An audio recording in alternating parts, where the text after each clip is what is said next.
بالله من الشيطان الرجيم بسم الله الرحمن الرحيم السلام عليكم ورحمة الله وبركاته. We apologize for the late start. Inshallah we now go on. We should start with the recitation of the Holy Qur'an. May I ask Ali Raza to come please and recite the Holy Qur'an.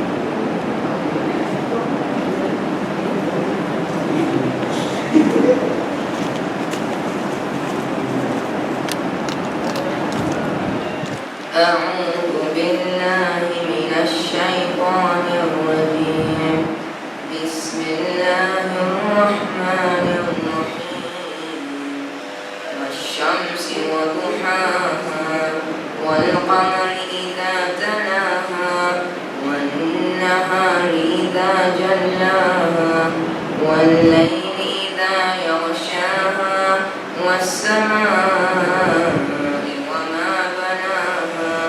والأرض وما طحاها ونفس وما سواها فألهمها فجورها وتقواها قد أفلح من زكاها وقد خاب من دساها كذبت ثمود بطغواها إذ انبعث أشقاها فقال لهم رسول الله ناقة الله وسقياها فكذبوه فعقروها فدمدم عليهم ربهم بذنبهم فسواها ولا يخاف عقباها.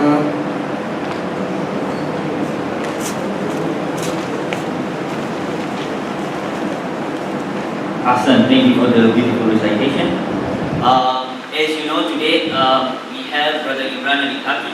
I'll give you a small brief about him before we call him up. He was one of our own ex-madrasa students. He used to stay here in Mombasa. He was in our madrasa. He has studied business management and he has studied more into Quran as a passion of his own. He does small Instagram clips which we encourage everybody to kindly keep on looking. He connects it to the daily life that we have. He connects the Quran to it. I shouldn't say much more. I should just call him up, inshallah, and we start the program. With a big salawat, a loud salawat please, we call it Imranali.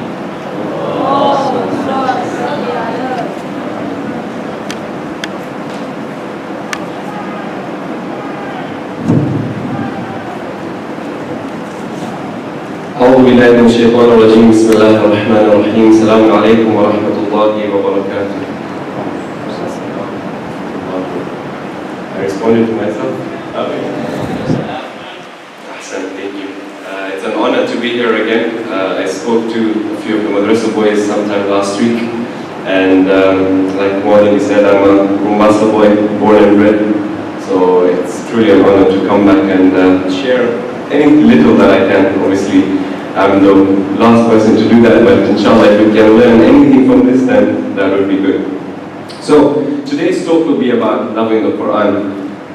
Just for the madrasa boys that were here last week, first part of it, of today's talk, will be somewhat of a reminder, but the second part is going to be very interesting. So just make sure you don't fall asleep, and then we can remind ourselves and also have some fun at the end. So, loving the Quran, that's what we're going to talk about. But before I go into that, the journey for today will be just a bit about my personal Quran journey. How is it possible to achieve the love of the Quran? How can the families get involved? This is very, very important. Strategies to make this happen, and practical implementations on loving the Quran. But before I begin, I have a question to ask. With a raise of your hands. Again, I did this with the madrasa boys, so feel free to join in. How many of you think that the Quran is a book of recitation? Just raise your hands. Yeah? Book of recitation. How many of you think that the Quran is a book of memorization? Raise your hands. Okay. How many of you think that the Qur'an is a book of tafsir? It's something more in-depth, more detailed than just recitation and more than memorization? Okay? How many of you think that the Qur'an is a book of stories? Good. And how many of you think that the Qur'an is a book of laws and guidelines? Okay. So, a lot of you, well, those that were here last time, raised your hands for everything, which is the right answer. It's all of the above. You have to recite it, you can memorize it. It's a book of deeply, I saw more hands being raised for this one, a book of tafsir, looking deeply into the lessons that Allah subhanahu wa ta'ala is giving us. It's a book of stories as well as a book of guidelines. So just keep that in mind when I go through the presentation. But growing up with the Qur'an, a quick story, a quick thing about myself. Obviously, my parents were keenly tracking my progress. They pushed me through Qur'an recitation and ensured that I had a good foundation. And this was also done through classes in madrasa, through competitions, and also through 2 classes a day. So in the afternoon, how many of you remember a teacher called Miss Halima? Anyone? Young? Miss Halima? Okay, no. And then, but a lot of you remember Malim Ramadan, right? Sheikh Ramadan. So Miss Halima used to come after school in the afternoon, and Sheikh Ramadan would come home after madrasa. So literally after a session like this, if you have a boring teacher like me, then you have Sheikh Ramadan come afterwards as well to do Quran classes. And then later on I had Sheikh Noor come to teach me as well. But out of the people that were the rock foundation of my Quran, my mother, Miss Halima, and Sheikh Ramadan have all passed away. So if we can recite the Surah Al-Fatiha for them and all of them.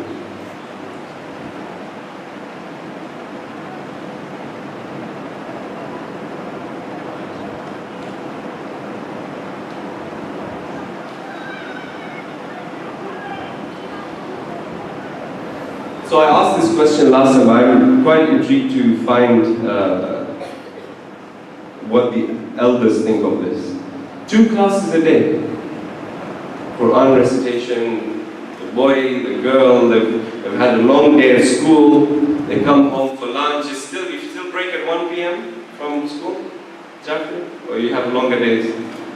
What time? 3? 4? Wow. We had it lucky then. Okay, so so we break at 1 o'clock, come home, have lunch. While we're doing our homework, Miss Halima would come. One by one, everyone would have to come and recite. Obviously, we try and Skype it, but there was no Skype Quran lessons back then.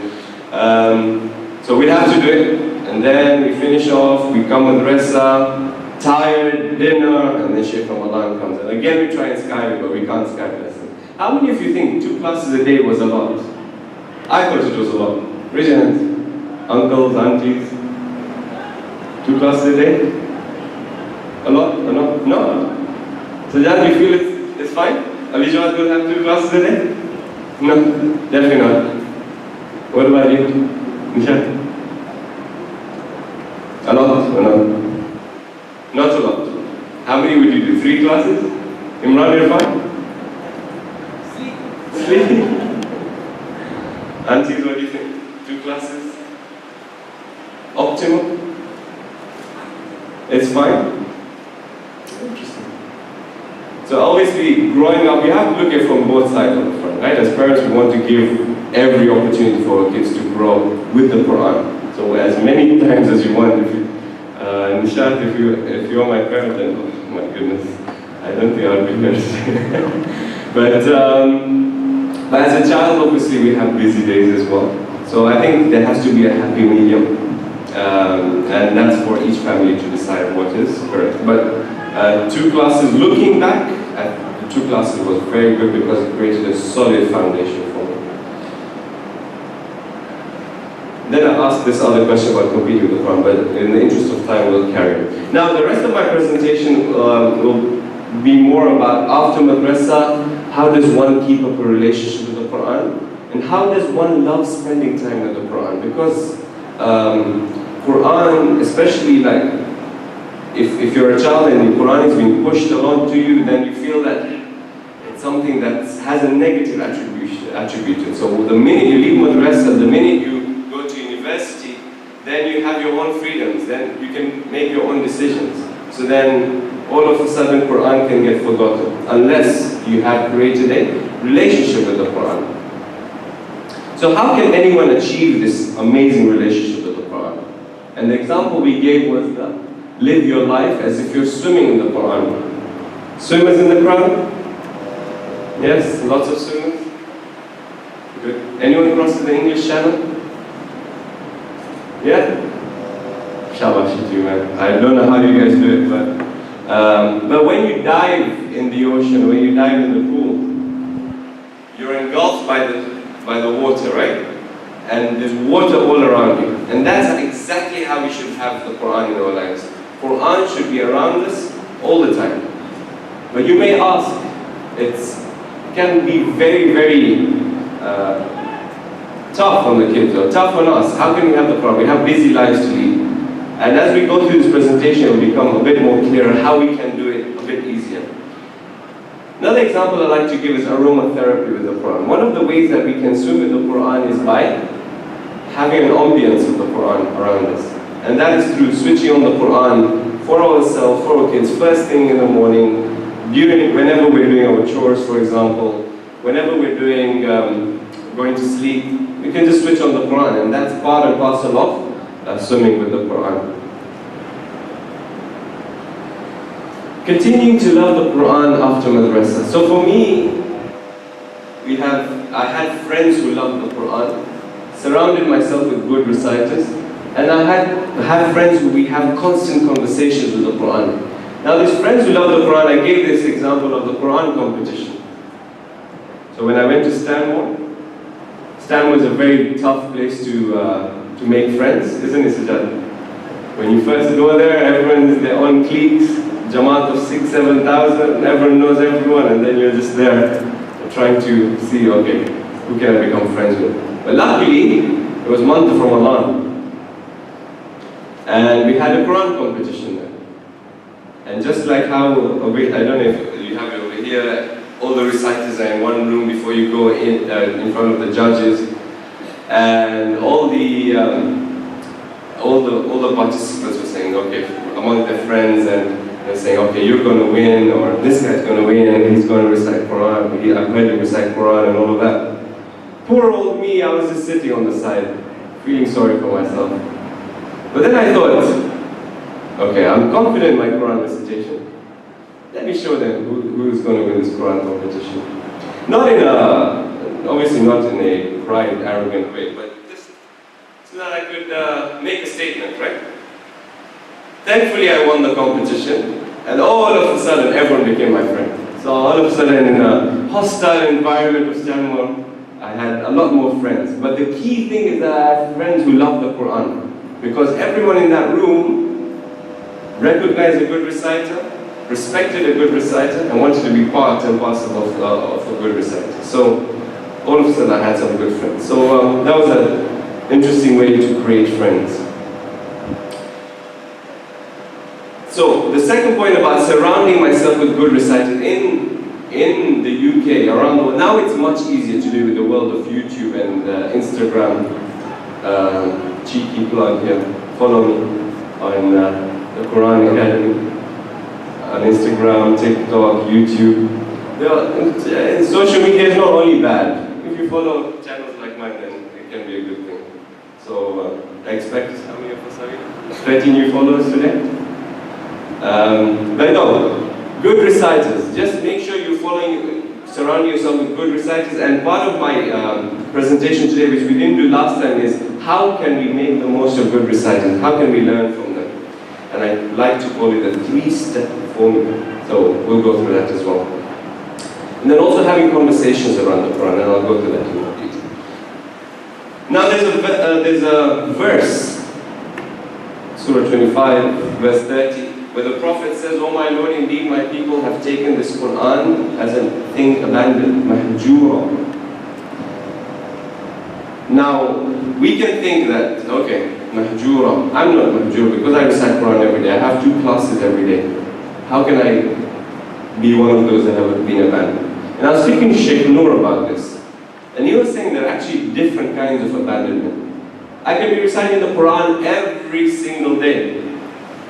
But if I don't look at the meaning, or if I don't look at the translation, if I don't understand the Quran. Remember we said the Quran is so many different things, right? Recitation, hifz, tafsir, book of laws, book of stories. If I don't take stories and understand them, or implement, even better, implement those rulings and those teachings, then I have truly abandoned the Quran. So we need to make sure we're all-rounders, right? We're all all-rounders here. Good in sports, good in school, good in madrasa, good in doing tricks, isn't it, already?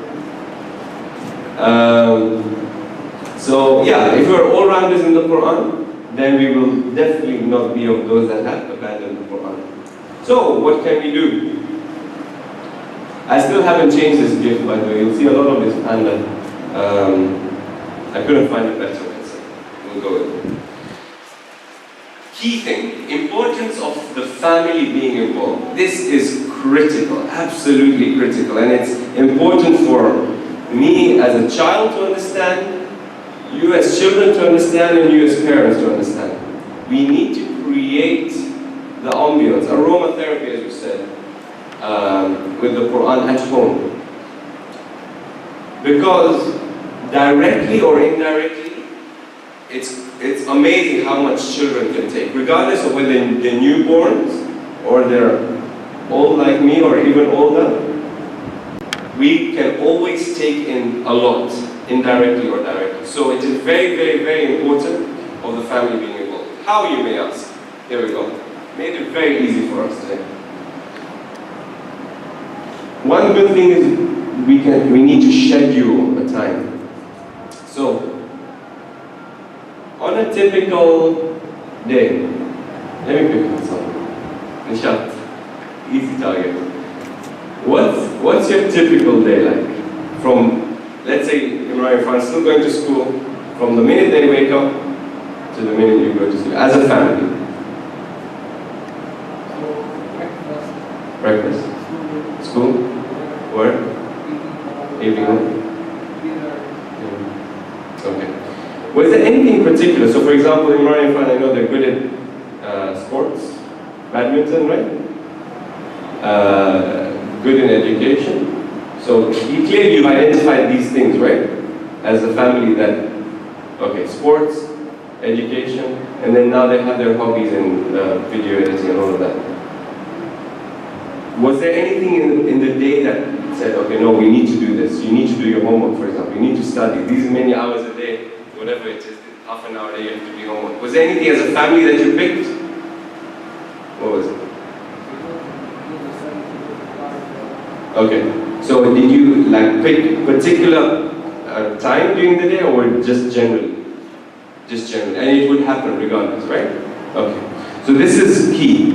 So you need to make sure. Some people like to have their timetable, like 5:30 a.m. Fajr, 6 a.m. gym, 7 a.m. breakfast. Some people are like that, regimented. Other people are, like you said, you have a good indication of what you'll do during the day, but you have your non-negotiables, as you'd like to call it, right? So scheduling in the family's timetable, Quran recitation as a family. So whether that's straight after Fajr, if you're early risers, or straight after breakfast, if you have time before school, or after school, or even after madrasa. Whatever time suits you, need to schedule that in. Second thing is, importance of a teacher. Very, very important.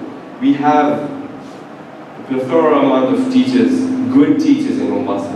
We have no excuse not to have a teacher. If the parent is a good reciter, try and take tips from teachers on how to teach your students. Because remember, not every good reciter is a good teacher. And sometimes we may be doing more harm than good by saying, okay, this is how I used to do it back in the day. I had a malim with a film buff just there. If I got a mistake, he hits me. We're gone on those days. We're going to scare away the kids. So make sure that we are trying to brush up on our skills on how to teach the Quran. And I've done a few things here and there, so feel free to scour my page on Instagram or YouTube. Quranic environment, we've spoken about that. Create a playlist. Nowadays, everything's so readily available on YouTube, but when it comes to searching, okay, what shall I recite today? What shall we recite today? What shall we listen to today? Those are valuable seconds or brain power that we're losing. If we just spend 10-15 minutes one day, just create a playlist. Okay, we're going to go through this playlist in the whole week. The whole week we'll go through this whole playlist, and then we'll keep on listening to it every single day. It just makes things a lot easier. And the most important thing is emphasizing on the value of the Quran. The Quran is what? It's not just a book. It's not just a book of recitation. It's Allah subhanahu wa ta'ala's words to us. And it's a love letter from Allah subhanahu wa ta'ala. If you saw that video, the Quran is a love letter from Allah subhanahu wa ta'ala. Everything that we need to be successful in life is there. Allah subhanahu wa ta'ala is our creator. And there is no point in a creator creating us without giving us a book of guidelines. And therefore Allah subhanahu wa ta'ala has given us the Quran and the Ahlul Bayt as guides. But the way the Quran is written is so beautiful. And we'll go through this. How can I create this relationship of love with the Quran? Before we create a relationship of love with the Quran, we need to create a relationship of love with Allah subhanahu wa ta'ala. This love relationship with Allah subhanahu wa ta'ala is very important. And we need to understand who Allah subhanahu wa ta'ala is. He is a Lord of mercy. He's not a Lord of punishment. He's a God of mercy. This punishment is mercy itself because it's us that have gone astray. So we need to remember, in the Quran Allah subhanahu wa ta'ala says, Rahman, Rahim, at least 114 times, yes, with the Bismillah. And much, much more. And you all know this, 70 times more loving and forgiving than a mother. But why do we forget this? What's the reason why we forget this? Anyone know?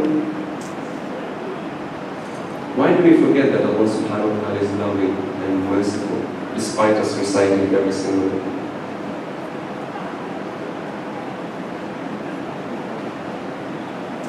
No, the answer is there. It's because our relationship is very intangible. Allah subhanahu wa ta'ala is an idea, it's a concept in our head.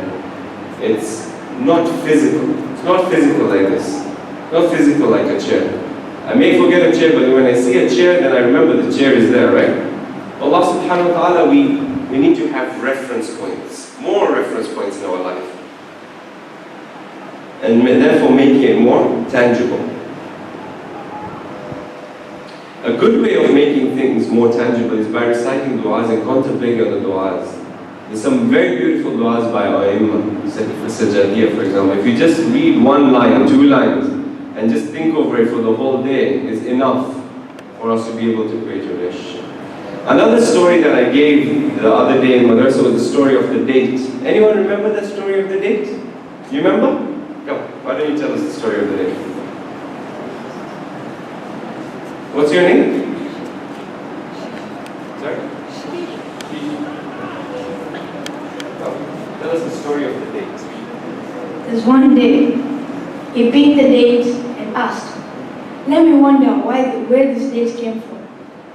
He held it and said, maybe a farmer planted the seed and grew, and then maybe the farmer or someone else took the date and took it off somewhere to pack it, and then to sell it, and to cargo it to Kenya, or from wherever country to Kenya, and comes to the ship, then comes to a wholesale place. Then a shopkeeper goes and buys it. Then it comes into packets. Then he goes and buys it. Then he takes it and then he eats it. But what if the ship had sailed? What if the date had a problem? There are so many what ifs that were removed from him. Very good. That's good. So you guys were listening. There's Recite aloud salawat. Allahumma salli ala Muhammad. So the idea is to use everyday items and just think, where has this come from? Because, as he said, what if that ship that was bringing the dates over had sunk? What if there was a problem, if the farmer had climbed up the date palm and fell and broke a leg? Then I would never get that date in front of me. What if, there's so many what ifs, right? What if the dates had gone off during carnival? What if the shopkeeper had done something to those dates that made them go off? There's so many what ifs in life. And when you actually think about it, even our journey from home to here, relatively short journey than in the UK. In the UK we have to travel for so long to go to anywhere. But what if we were hit by a tuk-tuk? What if there was no petrol in the car? What if the car didn't switch on? What if something happened at home that I couldn't come here? Some people may say, oh, I wish I stayed at home. But there's so many what ifs in life that just makes you think that, yes, Allah subhanahu wa ta'ala is looking after me. He's just removing all those what ifs to make sure things happen for me, to make sure that I can achieve everything that I can achieve in life. So that was just a simple date example. We can use anything and just contemplate, make it more tangible, make the intangible more tangible. Therefore, we'll be able to thank Allah subhanahu wa ta'ala. So before we eat anything, before we do anything, we just thank Allah subhanahu wa ta'ala for that thing that we have. Then ultimately, we need to remember that life is a game of snakes and ladders. Who's played snakes and ladders? Raise your hands. Everyone, yes. Life is a game of snakes and ladders. So as you can see, life is a journey from 1 to 100, whereas 100 is Allah subhanahu wa ta'ala. Infinite. We'll never reach there. But our ultimate goal in life is to reach as close as possible to Allah subhanahu wa ta'ala. And how do we do that?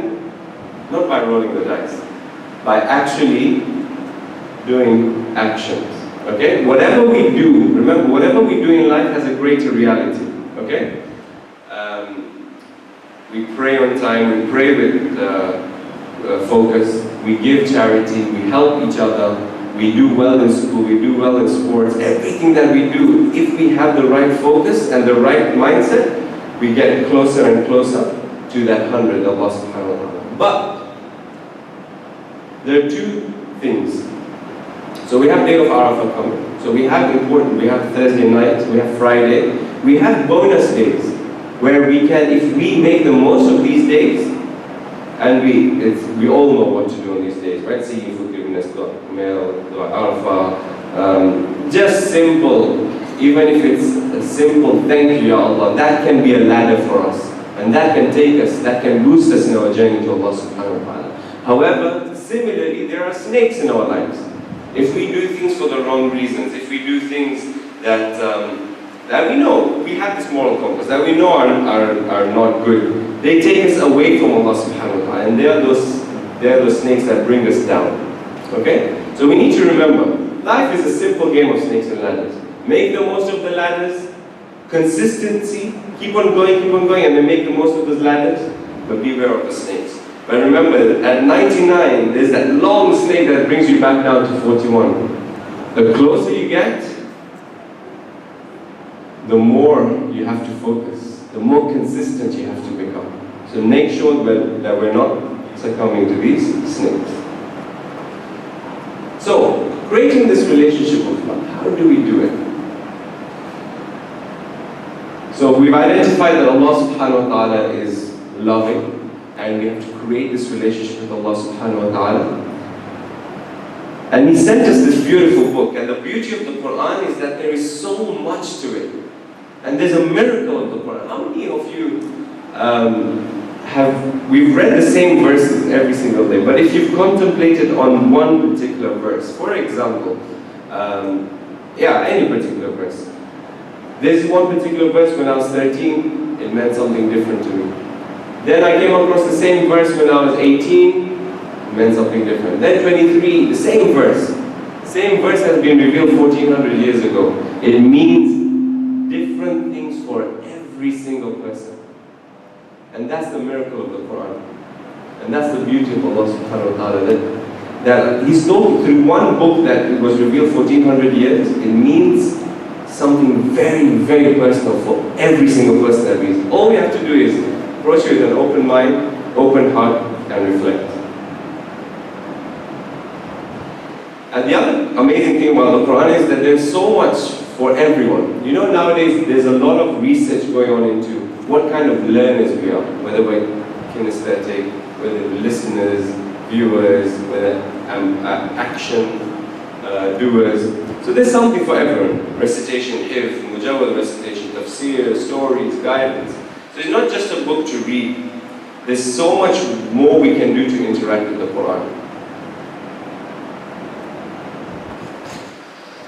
So, we come to the practical bit. Madrasa students, now's your time if you've not been focusing, now's the time you focus, okay? The key thing when it comes to Quran is that we need to enjoy it. We need to approach it with a smile. And the only way we'll be able to enjoy it is by knowing that it's from Allah subhanahu wa ta'ala, having that relationship, but also knowing that it's something that it's so beautiful when you start learning it and reciting it and understanding it. A few key reciters that have really impressed on me and that have really done, I've loved listening to, I recommend everyone to listen to, is Minshawi, Husayni. Muhammad Siddiq Minshawi and Khalil Husayni are Egyptian reciters whose makharij was on point, tajweed was on point, and very simple to listen to and follow. Then as you progress, once you have a better foundation, the likes of Mishari al-Afasi, Ahmed al-Nufaisi, someone that I came across just a couple of years ago, mind-blowing recitation. He actually makes you feel what Allah subhanahu wa ta'ala is saying in the Quran. And that's ultimately what we need to create. We were just in this MCE Qur'an conference, the World Federation hosted in London, and we had amazing people from around the world, like Sheikh Noor, Sayyid Asad Jafri, Dr. Ibina, they all come. And one of the key things that came up from that conference is that we need to create more reciters than readers. And this is exactly the point. We need to make people feel the Quran. You know, how many of you have gone to Makkah? Raise your hands. Yeah? So when you go, who's the first person you're looking for when you go to Makkah? Sudais, Ahsan. Because why? Because you've been touched by his recitation, right? Sudais is long gone now. There's so many other much, much better reciters come up. But we need to create these kind of reciters from within, from our, and we have amazing, we have got a solid foundation, and we have good teachers. All we have to do is use this. And today I'm going to explain a 3-step formula to make sure that we can create reciters and not readers. But before that, how much time do we have? 10 minutes. Then I guess everyone has to go for dinner, right? So, I thought I'd pick on Surah Al-Fatiha today because that's the most commonly recited surah. We recite it 10 times a day.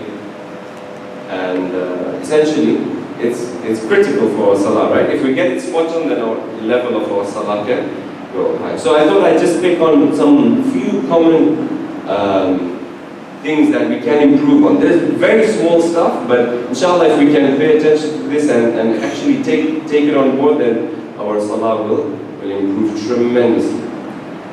First, Bismillah ar-Rahman ar-Rahim. The first ha in the Allah, Bismillahi. That's like the English letter H. He is reciting Quran. He is going to Madrasah. He is talking while I'm talking. So, Bismillahi. Yeah, nice and simple. The second one, over here, Rahman, Ha. Rahman and Rahim. The Ha is the same. Why do you think I've got a pair of glasses over there? Nothing to do with optics, inshallah, don't worry. But yes. How? Not by looking, not by looking. There's an example that we gave to how to pronounce it properly. Yes? From from the middle part of the, why the glasses? Yes? Ahsan, very good. Have you been following me? Very good. So, yeah? Rahman. So if you want to clean, we've all done this. We want to clean the window, or we want to clean our glasses. What do? Although, as opticians, we wouldn't recommend that. But, and then you clean, right? So Rahman, Rahim, okay? So that's a big differentiation. Bismillahi, Rahman, and Rahim. Now we go to Alhamdulillahi Rabbil Alameen. Ayn. The letter Ayn comes from the middle part of the throat. But it's a very difficult letter to pronounce. So I was just thinking, and this is a video I've recorded but I haven't released yet, but it should come soon. You know, we go to the doctor, right? And one of the things that the doctor does is takes that wooden stick. How many of you have that small wooden stick? Yeah? And then they put it on your tongue and they tell you to say? Ah, very good. So when they put it on the tip of your tongue, it's easy, right? When they put it further beyond, what happens? You struggle, yeah? Say ah. That's ayn for you. You're pronouncing ayn perfectly. Yeah? So, Alhamdulillahi Rabbil Ahsan. Very good. Very, very good. So that's ayn.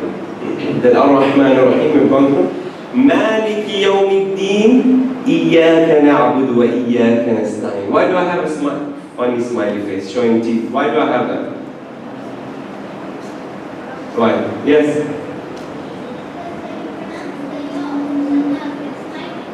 Ahsan. Very good. So there's something called smiley, what I like to call smiley letters, and other things called elevated letters. So as a rule of thumb, we're reciting Qur'an, we're reciting Allah subhanahu wa ta'ala's words. We're reciting a love letter from Him. If we receive a letter from a very long lost friend or our parents that we haven't seen in a long time, it makes us smile when we read that letter, right? Or for those that are married, when you receive the first letter from your newly wedded or newly engaged spouse, you smile, right? Unless something went badly wrong. But you smile. So similarly, as a rule of thumb, you smile when you recite the Quran. Maliki Yawmiddin Iyaka na'budu wa iyaka nasta'in. So show your teeth. That's why I put this very bad smile there, with the teeth. Iyaka na'budu wa iyaka nasta'in. Nice and simple. And then we go to elevated letters, which we'll come to later. But before that, I've heard this so many times, and I hope everyone just puts this right today. Kasra. So, that alif with that squiggly line, that's from Uthman Taha's script, we won't go into that, but that is what? Kasra. How do you pronounce it? Ihdina. So I've heard a lot of people say Ehdina. It's not E. No, there's no E. Other than, which one? Majreha. There's no other A. Okay? Ihdina. Sharp, downward pronunciation. Ihdina sirat al-mustaqim. Okay? So for whoever that's doing it just from today, Ihdina, not Ihdina. Okay? Ihdina sirat al-mustaqim. Then you show your teeth again. Now, we go to elevated letter. Sirat al-ladina. Sad is an elevated letter. Ta is an elevated letter. Okay? Dad is an elevated letter. Sirat al-ladina. What do you mean by elevated letters? We stop smiling now. But that's just because we want to pronounce it better. We want to differentiate it. Why is Sad an elevated letter? Because we want to differentiate the letter Sin. You see, Sin has, where's Sin? There, Sin has teeth. So you show your teeth. Yeah? Mustaqim. Sad is rounded, so you elevate it. Sad. Sirat. Because if we say Sirata, then we're pronouncing which letter? C. but we need to differentiate Sin from Sad. Sirat. Okay? Similarly with Ta. If we say Sirata, which letter are we pronouncing? Ta. We need to differentiate it and elevate it. So we're not saying Twa. It's not TW. It's not Twa. It's Ta. Sirata. So same as Ta, but then just elevate. Ta. And a good way of doing it, did anyone see that football example that I gave a few months ago? Footballers here? Who's a footballer here? Come on, let's do it. Yeah, come. It'll be a fun example. What position do you play? Striker. Okay. Now, let's say we're taking penalty, okay? So, Brother Ammar there is goalkeeper. Now, I'm going to tell you, Brother Ammar, don't listen. We're going to put it top left corner. Okay? You're right-footed, left-footed. Left-footed, like me. So, the football's here, top left corner. How are you going to be? So what happened? If you want to raise it, if you want to put top left corner, you're leaning back, right? So similarly, thank you so much for that. You missed, by the way. So similarly, when you elevate it, a good way of doing this, just elevate. Elevate your neck, okay? Lean back. It helps. The next one. أنعمت عليهم. So again, we've done that. أنعمت عين. Remember, doctor. My doctor was Dr. Hussein.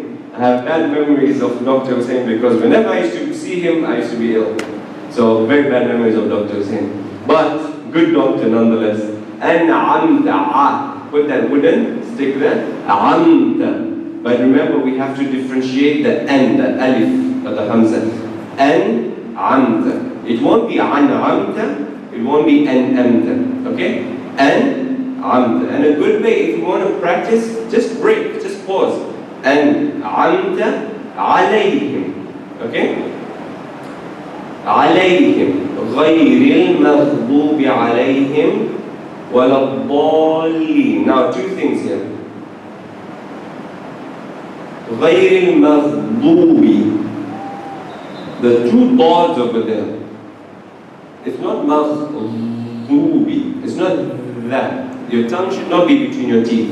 This ball is very blunt. Maghdubi. Okay, so very blunt. You don't see my teeth. Maghdubi. So it's not maghdubi. There should not be that vibration. Maghdubi alayhim. وَلَضَّالِّينَ. Yeah, any questions there with Surah Al-Fatiha? Nice and simple. Have I missed out on anything? Does anyone have any questions? Yes, no? We're good? Ahsan. Now, let's practice the three-step formula. Who knows the three-step formula?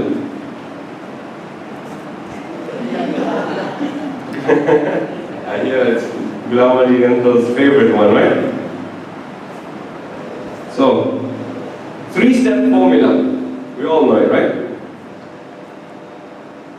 Now this is the formula for reciting like a pro. Is that what we say? Play like a pro, recite like a pro. Okay? So, step one, we take Surah Al-Fatiha for example. That's name's gone, so I don't have internet anymore. But I want to practice this in real life, so at least we can all get it. So, first step is we pick a reciter. So let's say, for example, Al-Afasi I have here, or Ahmed Nufais, or Minshawi. We listen to the reciter and we follow in our mind. We're following. Not while we bring out, we don't do dishes here, so lucky. A few dishes in the UK.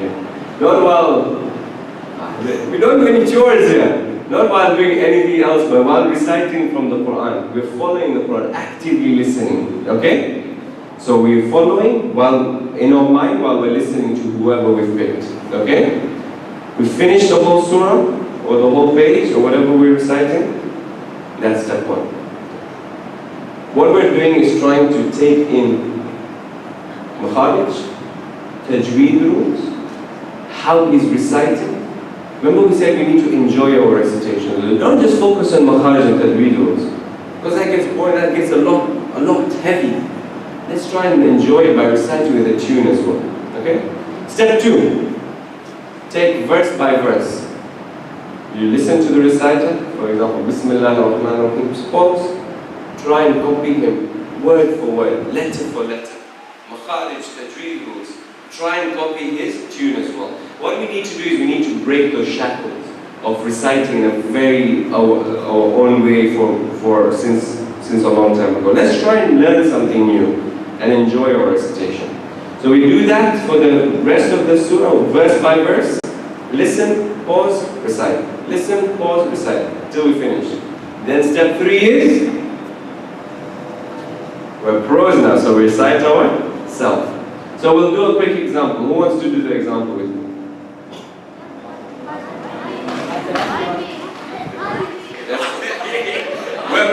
We're matching countries, come. What's your name? Abasali. You okay? I'm good. So we'll do this quick practice, okay? We're going to recite like a pro, okay? So I want you to recite Surah Al-Fatiha.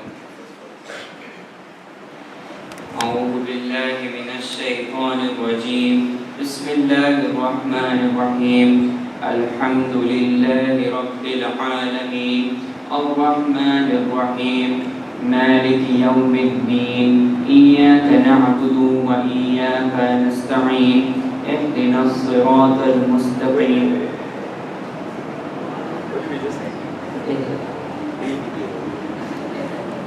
اهدنا الصراط المستقيم صراط الذين أنعمت عليهم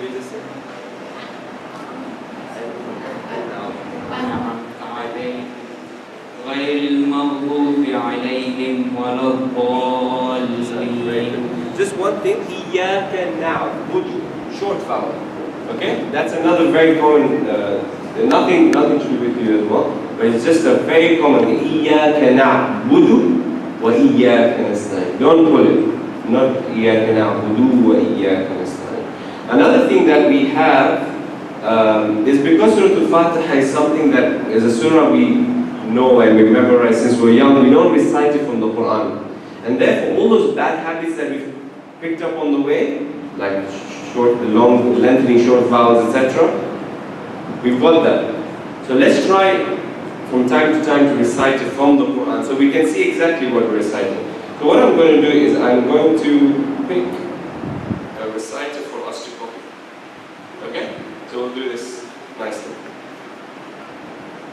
Your recitation is beautiful, by the way. But let's try and add a different dimension to your recitation. Talk. And the first thing. Listening to it. بسم الله الرحمن الرحيم الحمد لله رب العالمين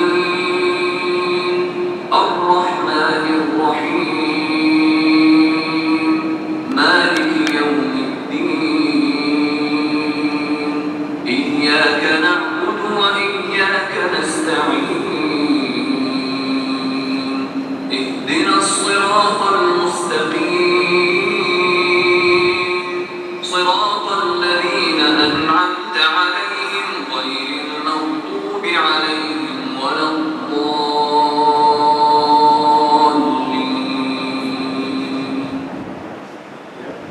Is that okay? Not too hard? Fine?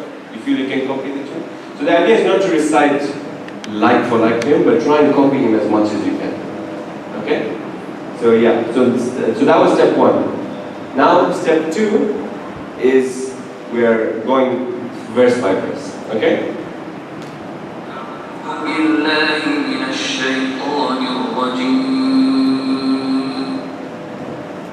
أعوذ بالله من الشيطان الرجيم. That's beautiful.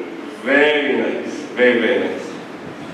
بسم الله الرحمن الرحيم بسم الله الرحمن الرحيم. Why don't you come in so you can look at the laptop?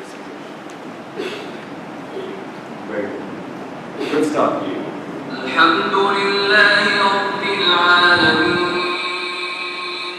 The reason why I'm saying look at the laptop is because then you can see exactly Alhamdulillahi Rabbil Alamin, pulling there, Alameen, pulling there again. So you can see exactly where he's pulling, where he's not pulling, how he's pronouncing the different makharij. Should I go back? الحمد لله رب العالمين. الحمد لله رب العالمين. Good, very good. الرحمن الرحيم. الرحمن الرحيم. مالك يوم الدين. مالك يوم الدين. Very good. I'm loving the nuances that you're putting in your voice as well. Really good. So you see, it goes to show that you're a good listener for your tune. Tunes are very good. إياك نعبد وإياك نستعين. إياك نعبد وإياك نستعين. I want you to listen carefully over here. Now, how he's pronouncing it. Okay? إياك نستعين. إياك نعبد وإياك نستعين. So you see how very good. إياك نعبد وإياك نستعين. إياك نعبد وإياك نستعين. إياك نعبد إياك نعبد وإياك نستعين. So you're putting emphasis on do. I want you to go fast. إياك نعبد وإياك yeah. إياك نعبد وإياك نستعين. So one more time. إياك نعبد وإياك. You see? Wait, that comes because it's ingrained in you. So it just comes with time. Okay, one more time. إياك نعبد وإياك نستعين. اهدنا الصراط المستقيم. اهدنا الصراط المستقيم. صراط الذين أنعمت عليهم غير المغضوب عليهم ولا الضالين.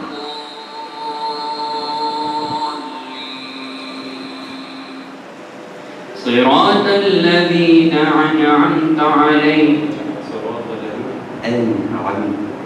صراط الذين أنعمت عليهم غير المغضوب عليهم ولا الضالين. Now, step 3, you recite the whole thing yourself, but make sure don't miss the tune. Yeah? You recite in the same tune. Remember the things that we're highlighting now. صراط الذين أنعمت. Okay. أعوذ بالله من الشيطان الرجيم. بسم الله الرحمن الرحيم. الحمد لله رب العالمين. الرحمن الرحيم. مالك يوم الدين. إياك نعبد وإياك نستعين. اهدنا الصراط المستقيم. صراط الذين أنعمت عليهم غير المغضوب عليهم ولا الضالين. Recite aloud salawat for him. Allahumma salli ala Muhammad. So you see, anyone see a difference between his first recital of Surah Al-Fatiha and now? Huge difference in just 3 steps. Now obviously there are more things to work on, but how amazing was that transformation? It's just 3 steps. So if we do that on a consistent basis, so 3 steps, and there was a teacher as well to tell him, to highlight what he needs to look at. So very important. as we go back to this, because I know we've run out of time, so I'll just go back to this. Scheduling family's timetable where we can do this 3-step formula. Have a teacher to highlight things. Have a Quranic environment and create a playlist so that we can constantly listen to the recitals, because consciously, subconsciously, we're taking a lot. And then once we value the Quran and now that we know the importance of the Quran and that Allah subhanahu wa ta'ala actually loves us and it's a love letter, we actually want to recite a lot more. So I hope this was beneficial. I know I ran out of overtime, so sorry for that. But if you have any questions, then I'm more than happy to take those. I've come to, I think we're out of time. If anyone has any questions. Questions? No? Okay. So we'll all recite, let's all recite Surah Al-Fatiha together. How about that? Imranali in front. For our work, because today is Thursday. أعوذ بالله من الشيطان الرجيم. بسم الله الرحمن الرحيم. الحمد لله رب العالمين. الرحمن الرحيم. مالك يوم الدين. إياك نعبد وإياك نستعين. اهدنا الصراط المستقيم. صراط الذين أنعمت عليهم غير المغضوب عليهم ولا الضالين.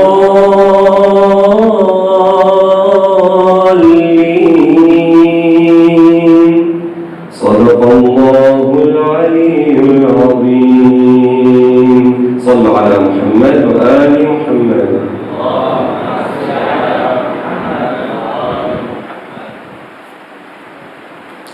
Thank you so much.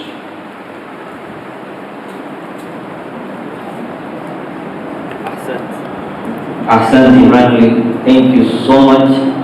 That was very nice and very informative. I have learned a lot. I think others have also learned a lot from this. And yes, thank you so much for the beautiful recitation that you did right now. I just want to thank Brother Rahman for the video and the miking system right now, and Sister Sabira for making sure this program was done today properly, all the organization was done right now. And thank you all for attending today. Wassalamu alaikum wa rahmatullahi wa barakatuh.